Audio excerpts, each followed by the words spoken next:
Bienvenue dans cette édition spéciale de Futuriste dédiée aux missions lancées par l'Union européenne face à quelques-uns des principaux défis de notre temps. Cette initiative, qui fait partie du programme Horizon Europe et débute en 2021, se décline en 5 domaines. La lutte contre le cancer, les villes neutres en carbone, la protection des océans et des mers, la santé des sols et enfin, celui que nous allons découvrir aujourd'hui, l'adaptation au changement climatique et la transformation sociétale. Nous avons demandé à la présidente de la mission, Connie Hedegaard, qui est en liaison avec nous depuis Copenhague, de nous préciser les actions et les ambitions de cette mission. Le sens de cette mission, c'est que quels que soient nos efforts pour atténuer le changement climatique en Europe, nous devrons aussi nous y adapter. Nous devons également nous demander quel impact aura-t-il sur nos municipalités, nos villes, nos sociétés, nos entreprises, nos habitations.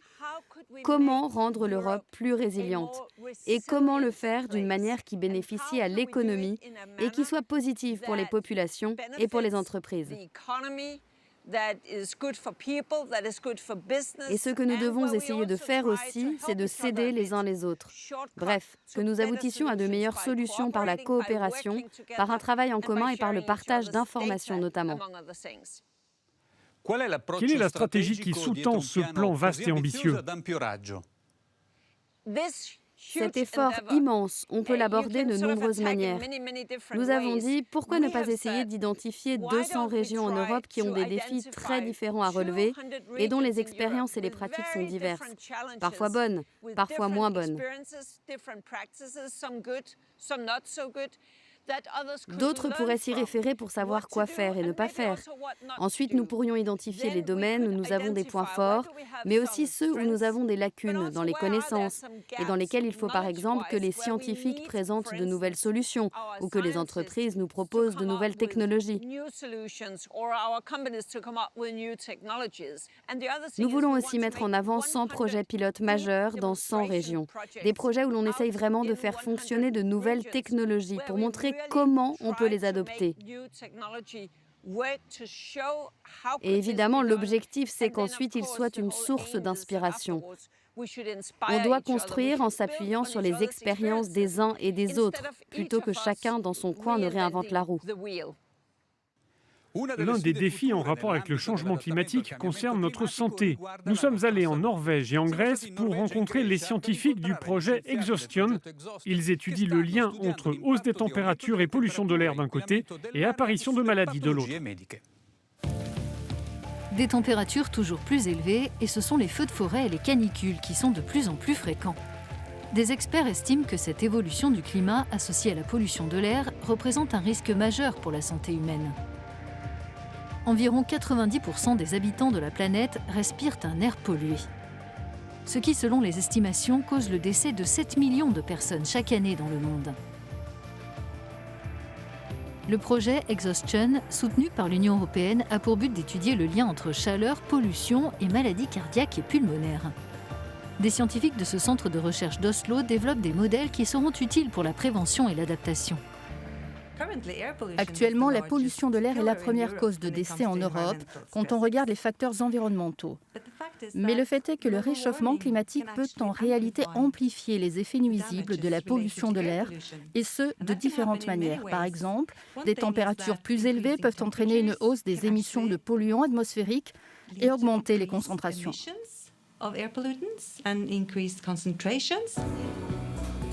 Cette étude replace aussi ces effets sanitaires prouvés par des recherches médicales dans un contexte général, en se penchant par exemple sur la manière dont ces maladies surviennent plus ou moins fréquemment en fonction de critères géographiques, démographiques et socio-économiques.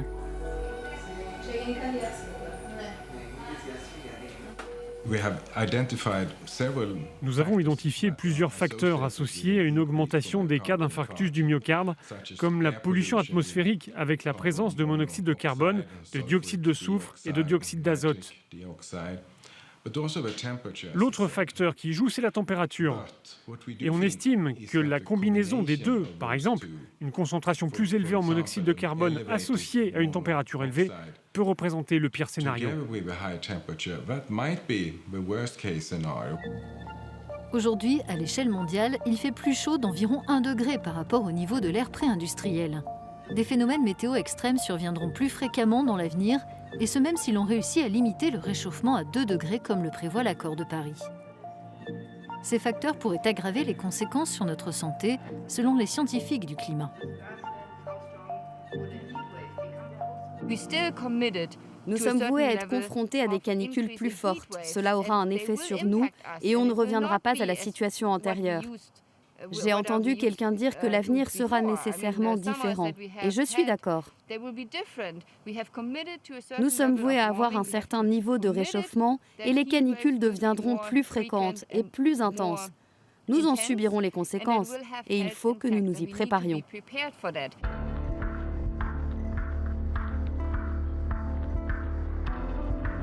Les conséquences sur la santé sont différentes selon la situation géographique et bien sûr selon les personnes à l'échelle individuelle.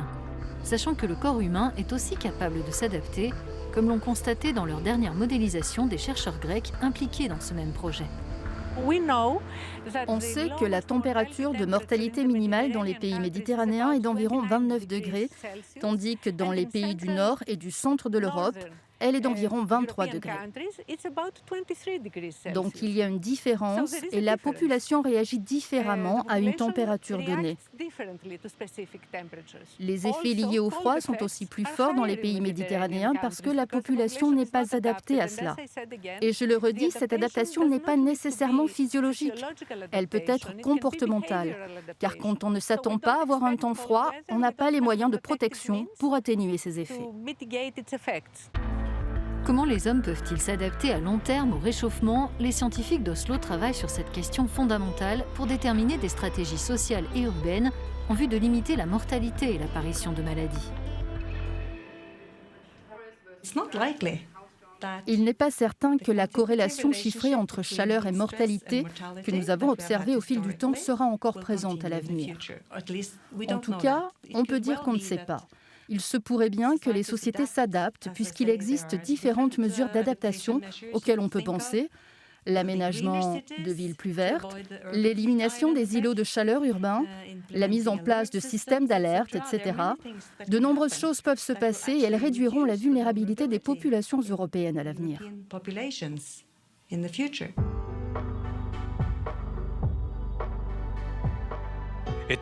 C'est la fin de cette émission. Merci de votre attention. Plus d'informations sur le domaine de mission de l'Union européenne sur notre page Futuris, sur euronews.com et nos réseaux sociaux.